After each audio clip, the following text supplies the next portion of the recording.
Okay, Ji. The next phase is S phase. First one was the G1 phase और second phase है इसकी S phase. S के name से ही पता चल रहा है S4 synthesis. ठीक है, we can remember it as S4 synthesis. S phase का मतलब synthesis phase, ऐसी phase जिसमें कुछ ना कुछ synthesize हो रहा है. तो देखते हैं क्या synthesize होता है इस phase में. Basically S phase synthesize the DNA protein. And indirectly we can say that S phase do DNA replication. DNA duplicate हो जाता है, DNA रेप्लिकेशन होती है इसमें, और DNA का जो मटेरियल है वो रेप्लिकेट होकर डबल हो जाता है, डुप्लीकेशन हो जाती है DNA की. प्रोटीन सिंथेसिस भी कंटिन्यू रहती है G1 फेज से ही S फेज में भी. तो ये दोनों फेजेस मिलकर देखा जाए तो ये फेजेस की जो प्रोडक्शन है जिसमें DNA सिंथेसिस हो रहा है S फेज में और प्रोटीन सिंथेसिस हो रही है, तो ये मिलकर किसकी प्रोडक्शन करते हैं? क्रोमोसोम की. जो G1 में हमने डायग्राम में देखा था कि एक सेंटर में क्रोमोसोम दिखाया गया था, उस डायग्राम में आप दोबारा से देख सकते हैं कि एक क्रोमोसोम है. अब वही क्रोमोसोम जब S फेज से गुजरेगा या वो सेल जब S फेज से गुजरेगा, उसका क्रोमोसोम जो उसकी क्रोमैटिड्स हैं 2 से 4 हो जाएंगे. ठीक है, ये क्रोमैटिड्स जो सिस्टर क्रोमैटिड्स हैं वो 2-2 हो जाएंगे. क्लियर है? ये S फेज में बस यही काम होता है कि DNA रेप्लिकेशन होनी होती है, जिसकी वजह से जो क्रोमोसोम्स की तादाद है वो डबल्ड हो जाती है या क्रोमोसोम्स डुप्लीकेट हो जाते हैं, सिंगल से वो टेट्राड्स की शक्ल में आ जाते हैं. ठीक हो गया. नेक्स्ट फेज है थर्ड फेज, G2 फेज है. G2 फेज क्या है? एक ऐसा फेज है जिसमें सेल अपनी कह लें कि सारी पैकिंग कर लेता है. जैसे हम घर से निकलने के लिए अपना सारा सामान भी रख लेते हैं और साथ वो चीजें भी रख लेते हैं जिसकी जरूरत हमें रास्ते में भी हो. कुछ चीजें तो ऐसी होती है ना जिसकी सिर्फ और सिर्फ जरूरत हमें रास्ते में होगी, लेकिन जहां हमने जाना है वहां पर नहीं होगी. तो अपने ट्रैवलिंग की जो प्रिपरेशन हम करते हैं, G2 फेज भी ऐसे करता है. माइटोसिस के दौरान पड़ने वाली जरूरतों की का ख्याल रखता है, प्रिपरेशन करता है कि माइटोसिस में इंटर हो जाऊं तो जो जो चीजें मुझे माइटोसिस में चाहिए वो मेरे पास ऑलरेडी मौजूद हो. तो क्या चाहिए होती है? इसेंशियल प्रोटीन्स चाहिए होती है G2 फेज में, और ये सेल को एसेंशियल प्रोटीन चाहिए होती है माइटोसिस करने के लिए. तो वो प्रोडक्शन उनकी G2 फेज में होती है. अब G2 फेज में एक इंटरेस्टिंग पॉइंट भी आता है. समटाइम्स सेल्स क्या करते हैं? धोखा दे देते हैं. सेल ने जी शो करवाना कि I have to prepare myself for division. Cell will undergoes interphase, cell will undergoes G1 phase, cell will undergoes S phase, cell will undergo G2 phase but never goes into mitotic phase. Mitotic phase में नहीं जाता है, धोखा दे देता है. वो क्यों करता है ऐसा? क्योंकि कुछ सेल्स ऐसे होते हैं जिन्होंने डिवाइड नहीं होना होता. They have to just double their cell organelles, double their chromatin material etcetera. तो हम भी खुद से भी इनहिबिट कर सकते हैं. अगर हमें नहीं चाहिए, हम लेबोरेटरी में किसी चीज पर वर्क कर रहे हैं, हमें नहीं चाहिए कि सेल माइटोसिस करे, सेल्स की तादाद बढ़े, we can inhibit the G2 phase. हम इनहिबिट कर सकते हैं इन प्रोटीन, एसेंशियल प्रोटीन की सिंथेसिस को, जिसकी वजह से वहीं पर सारा काम ठप हो जाएगा, बंद हो जाएगा. Mitosis will stop there, mitosis वहां पर रुक जाएगी. ठीक है. और लेकिन अगर कंटिन्यू रखना है तो वो कंटिन्यू भी कर सकते हैं हम. G2 फेज से नेक्स्ट M फेज भी स्टार्ट हो सकती है. सेल ने तो करना ही करना है, रोकना हम नहीं.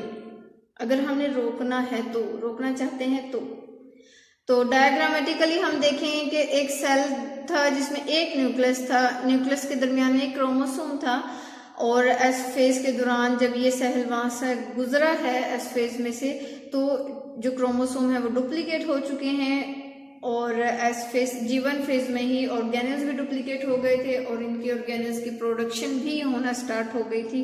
और G2 फेज में यही प्रोडक्शन बढ़ जाएगी in the form of this essential protein है जो वो बनना शुरू हो जाएंगे इस फॉर्म में सेल के साइटोप्लाज्म. ठीक है. और ये सारी की सारी प्रोटीन्स माइटोसिस के लिए रिक्वायर्ड होगी. Next one is the G0 phase. G0 phase यहाँ तक सेल है जो M फेज में अगर दाखिल हो गया तो माइटोसिस है, नहीं दाखिल हुआ तो वो फेज G0 फेज कहलाएगी. वो कैसी होती है हम देखते हैं अभी. And this one is the G0 phase. G0 phase क्या है? Basically it stops division.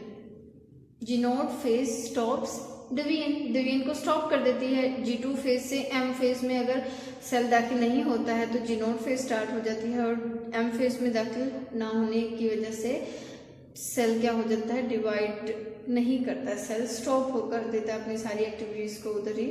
लेकिन इसकी भी कुछ फेजेस हैं, या कुछ कह लें कि कुछ कंडीशंस हैं। कुछ सेल्स हैं जो वो परमानेंटली G0 फेज में दाखिल हो जाते हैं, कुछ सेल्स कुछ टाइम के लिए G0 फेज में दाखिल होते हैं, मे भी उन्हें रेस्ट चाहिए होता है कि इतना काम इंटरफेस में हम कर चुके हैं, अब हम थोड़ा सा रेस्ट कर लें, फिर M फेज में दाखिल होते हैं। कुछ सेल्स ऐसे हैं जो वो आते ही नहीं है G0 फेज में।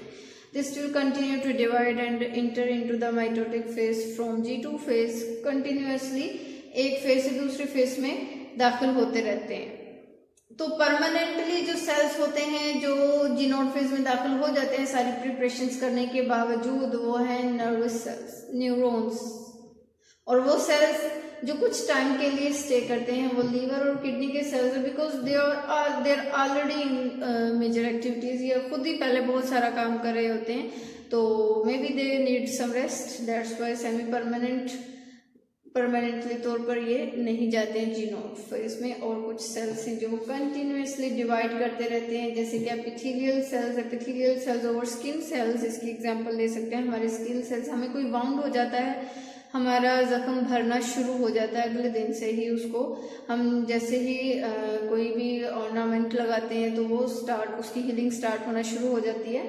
क्यों? क्योंकि हमारी जो स्किन के सेल्स हैं उनकी माइटोसिस स्टॉप नहीं होती है, this continuously goes to divide, undergoes division and do mitosis.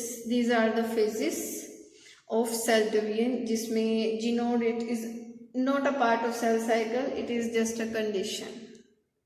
Cycle start होता है G1 फेज से। G1 फेज आ रही है उस सेल की जो कि M फेज से गुजरकर 2 में डिवाइड हो चुका था पहले, ठीक हो गया। यहाँ पर आप देखें कि एक माइटोकॉन्ड्रिया है इस सेल के पास, और जब ये G1 फेज में इंटर हो जाएगा, इंटर होने के बाद G फेज से जब गुजरेगा, the organelles will double in amount, जो ऑर्गेनेल्स हैं उनकी तादाद बढ़ जाएगी, और फर्दर प्रोटीन सिंथेसिस और मेटाबॉलिक एक्टिविटी वो सारे भी इनहेंस हो जाएंगी, और सेल GS फेज में जाते जाते अपने साइज में भी इंक्रीज कर जाएगा, ठीक है। G1 फेज में क्रोमोसोम्स की तादाद क्या होती है, इस फॉर्म में होती है, सिंगल होता है, जबकि S फेज में क्रोमोसोम जाकर डबल हो जाते हैं क्योंकि सिंथेसिस ऑफ DNA होनी होती है और प्रोटीन प्रोडक्शन स्टार्ट हो जाती है S फेज में।